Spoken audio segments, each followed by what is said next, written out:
नमस्कार, मैं हूं दीपक और आप देख रहे हैं डीएसके टॉक्स। आइए बात करते हैं टाटा आईपीएल की, जिसमें कि कल दो मुकाबले खेले गए थे। इन दो मुकाबलों में टोटल 4 टीमें खेलने के लिए उतरी थी। इन 4 में से 2 टीमें जो हैं वो अपने-अपने मुकाबले जीत जाती हैं। जहां दिन के मुकाबले में डीसी ने आरसीबी को पेल करके रख दिया। ये डीसी जो कि जीटी के सामने आखिरी ओवर की आखिरी 2 बॉलों पर चोक कर जाती है। लेकिन उसी डीसी के सामने कल रात को लगभग वैसी ही परिस्थिति उत्पन्न हो जाती है और यहां पर ये जो परिस्थिति थी, इस वाली परिस्थिति के ऊपर बाहुबली पिक्चर का जबरदस्त वाला सीन जो है वो पूरी तरह से फिट बैठ जाता है। अगर आपको याद हो तो बाहुबली फिल्म में ये जो कुमार वर्मा रहता है, ये फट्टू चंद फटोलिया रहता है, जो कि क्षत्रिय होने के बावजूद अपना क्षत्रिय धर्म जो है वो भूल जाता है। जैसे कि बाहुबली आकर के ज्ञान देता है कि कुमार वर्मा, समय हर कायर को शूरवीर बनने का मौका प्रदान करता है। ये मौका, ये पल वही है। अपना फट्टू चंद फटोलिया वाला जो तेवर है उसे साइड में फेंको और ये लो शस्त्र, और शस्त्र उठा करके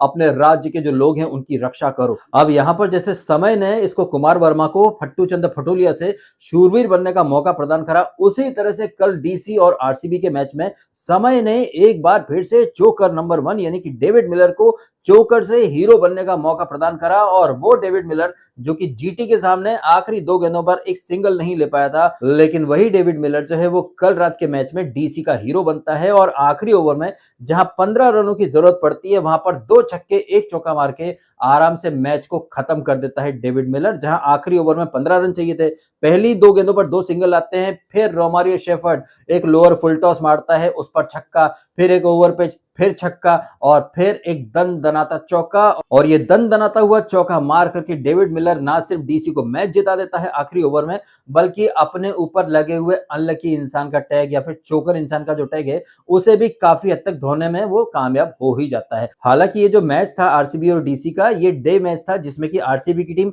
हरे कलर की जर्सी पहन करके आती है। और आप जानते हैं कि जब जब आरसीबी वाले हरी जर्सी पहन करके आते हैं वो ज्यादातर हारे ही हैं। और जिस तरह से ये आरसीबी वाले कल बैटिंग करने उतरे, जहां पर फिल सॉल्ट के अलावा कोई भी नहीं चल पाया। हमारे सबके प्यारे चोकल नरेश, जिनका एल्गोरिदम लड़कियों को ज्यादातर चेस कर रहा है, वो कुछ खास कर नहीं पाते हैं। टिम डेविड नाम का मॉन्स्टर, वो कुछ नहीं कर पाया। रजत पाटीदार, पडिक्कल, रोमारियो शेफर्ड, ये कोई कुछ खास परफॉर्मेंस नहीं दे पाते हैं।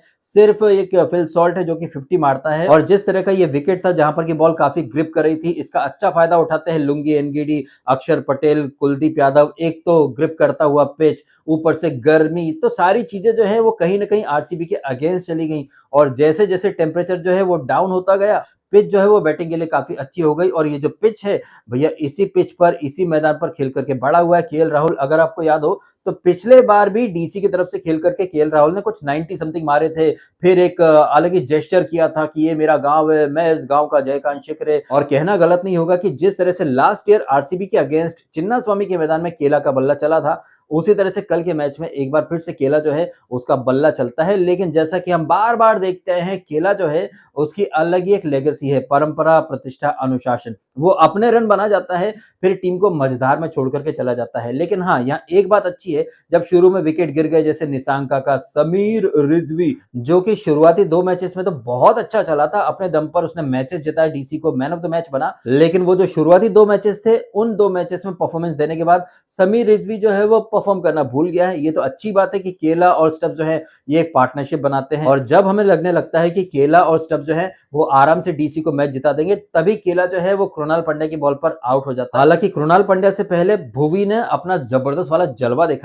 जिस तरह से पावर प्ले के अंदर वो 3 विकेट ले जाते हैं, इंपैक्ट सब करुण नायर को, समीर रिजवी को और निशांका, 3 विकेट लेते हैं भुवी भाई। और हमें लगने लगता है कि आरसीबी जो है वो जबरदस्त टक्कर देगी, लेकिन नहीं, आरसीबी वालों की जितनी बैटरी थी वो सिर्फ यही थी, क्योंकि भुवी भाई के अलावा बाकी कोई बॉलर कोई दम दिखा नहीं पाता है, जिसका नतीजा ये होता है कि डीसी वाले आराम से ये मैच जीत जाते हैं। हालांकि डीसी वालों ने भी थोड़ा सा ब्लंडर करने की कोशिश करी, क्योंकि अगर आप याद करें तो जब स्ट्रेटेजिक टाइम आउट होता है, अक्षर पटेल जो है वो रिटायर्ड आउट हो जाता है, उस समय स्कोर ये था 15 ओवर में 130 रन और अगले 5 ओवर में डीसी को सिर्फ 45 रन चाहिए थे। लेकिन हम क्या देखते हैं, 15वें ओवर के बाद हेजलवुड और भुवी आते हैं बॉल करने, अगले 2 ओवर में सिर्फ ये लोग 9 रन बना पाते हैं। कहने का मतलब ये, जहां 15 ओवर में आप 130 पर थे, 17 ओवर के बाद आप 140 के अंदर ही रह जाते हैं, 139। अब यहां पर हम ये भी कह सकते हैं कि डेविड मिलर और स्टब्स जो है वो अच्छे से समझ गए थे कि रजत पाटीदार यानी आरसीबी का कप्तान वो कैप्टेंसी में ब्लंडर करने वाला है, क्योंकि आखिरी ओवर आपको अपने सबसे एक्सपीरियंस्ड बॉलर के लिए रखने चाहिए।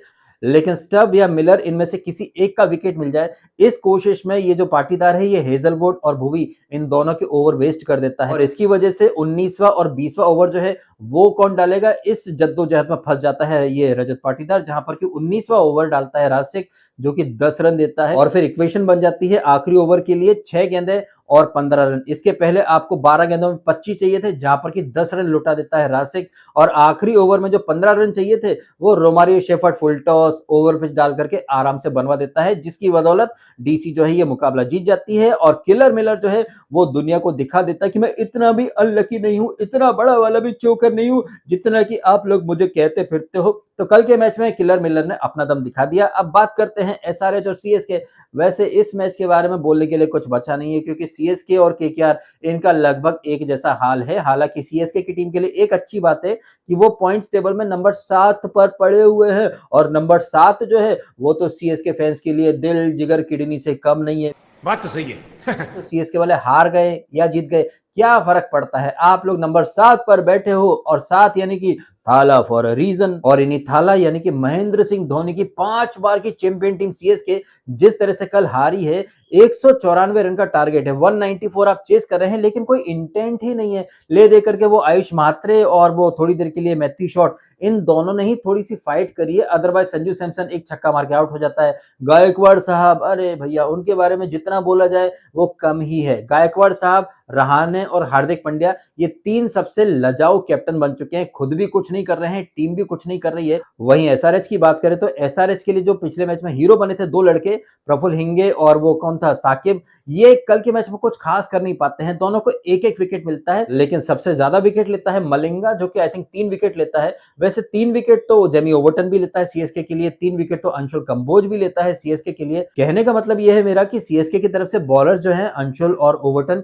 इन्होंने तो अपना बेस्ट दिया है क्योंकि जिस अंदाज में अभिषेक शर्मा खेल रहा था, 15 गेंदों में एक बार फिर से 50 रन मार जाता है और जिस आतिशी अंदाज में वो खेल रहा था, हमें लग रहा था कि ये एसआरएच वाले जो है वो आराम से 200-250 तो बना लेंगे, लेकिन नहीं, ओवर्टन और अंशुल कंबोज की वजह से ये जो सीएसके है ये कमबैक करती है और वो एसआरएच जो कि एक टाइम पर आराम से लग रहा था 200-250 बनाएगी, लेकिन हायरी फूटी किस्मत, बीच में जिस तरह से बैक टू बैक विकेट गिरते हैं, ईशान किशन कुछ नहीं कर पाता है, ये नीतीश कुमार रेड्डी कुछ नहीं कर पाता है, ट्रेविस ठुल्ला कुछ नहीं कर पाता है, इन सब के फेल होने के बावजूद एसआरएच की टीम जो है वो 195 तक पहुंच ही जाती है। बट एंड में ये रन भी बहुत ज्यादा ही साबित होते हैं क्योंकि सीएसके वाले बगैर किसी इंटेंट के साथ उतरते हैं चेस करने। अब जब आपका इंटेंट ही नहीं है जीतने का तो आपका हारना लाजमी है, ठीक वैसे ही जैसे खुद फरहान की अम्मी का नाम शब्बो आजमी है। तो सीएसके ये मैच हारने के बावजूद नंबर 7 पर बैठी है और सीएसके को 10 रन से हरा करके एसआरएच जो है वो टॉप 4 में प्रवेश कर चुकी है, जहां पर नंबर 1 पर है ये अपना पंजाब, फिर आरसीबी, फिर आरआर और है एसआरएच। अब बात करें आज शाम के मैच की, तो आज भाई केकेआर जो है वो आरआर से भिड़ने वाली है। केकेआर कितनी नूबड़ी टीम बन गई है, जीटी के अगेंस्ट भी ये लोग हार गए हैं और यही नूबड़ी टीम केकेआर आज भिड़ेगी आरआर से, जो कि अलग ही लेवल का क्रिकेट खेल रही है। और हमें भूलना नहीं चाहिए कि आरआर वाले जो है वो पिछला मैच एसआरएच के सामने बुरी तरह से हार के आए हैं, जहां पर सूर्यवंशी, जायसवाल दोनों फ्लॉप हो गए थे। तो कहीं ना कहीं वो जो फेलियर था, उस फेलियर की भरपाई करने के लिए पुरजोर कोशिश करेंगे जायसवाल और सूर्यवंशी। और जायसवाल की बात करें तो वो तो केकेआर के अगेंस्ट हमेशा चलता ही चलता है और इस ग्राउंड पर तो उसने एक 98 भी मार रखा है। तो सारी चीजें अगर देखें तो आरआर का पलड़ा जो है वो भारी लग रहा है। वहीं शाम के मैच की बात करें, न्यू चंडीगढ़ में एलएचजी जो कि गज, गरुड़, गोयनका के साथ उतरेगी पंजाब किंग्स के सामने और पंजाब किंग्स तो भैया टेबल टॉप पर है। तो शाम के मैच में भी मतलब ज्यादा रॉकेट साइंस लगाने की जरूरत है नहीं। पंजाब जो है उनके पास मोमेंटम है, उनका बैटिंग ऑर्डर काफी सॉलिड है, बॉलिंग भी अच्छी चल रही है। रीलबाज अर्शदीप जो कि नई गर्लफ्रेंड आने के बाद थोड़ा सा रिदम में आता हुआ दिखाई दे रहा है। हालांकि यूजी चहल जो है वो पिछले 2 मैचों से विकेटलेस जा रहा है। अब आज देखते हैं कि यूजी चहल कुछ करामात दिखा पाता है बॉलिंग में या नहीं दिखा पाता है। बट सारी चीजों को देखें तो दिन के मैच में ये आरआर और शाम के मैच में पंजाब, ये दोनों टीमें जीत रही हैं, मेरा ऐसा मानना है। आपका क्या मानना है इन सारी बातों के बारे में? जिस तरह से आरसीबी और डीसी के मैच में रजत पाटीदार ने थोड़े से ब्लंडर कर दिए, जिसका फायदा डीसी वाले उठा ले जाते हैं। और रही बात एसआरएच और सीएसके वाले मैच की, तो उस मैच के बारे में जितना कम से कम बोला जाए ना, उतना ही मेरे लिए भी बेहतर होगा, क्योंकि फिर मैं बोलना शुरू करूंगा तो फिर इंटेंट पर बात जाएगी, फिर इंटेंट से बात फिक्सिंग पर चली जाएगी, सट्टेबाजी पर चली जाएगी। तो इतनी दूर जाने के बजाय वीडियो को यहीं पर खत्म कर देते हैं। फिलहाल आपने समय निकाला, वीडियो देखा, आपका बहुत बहुत धन्यवाद। Thank you so much.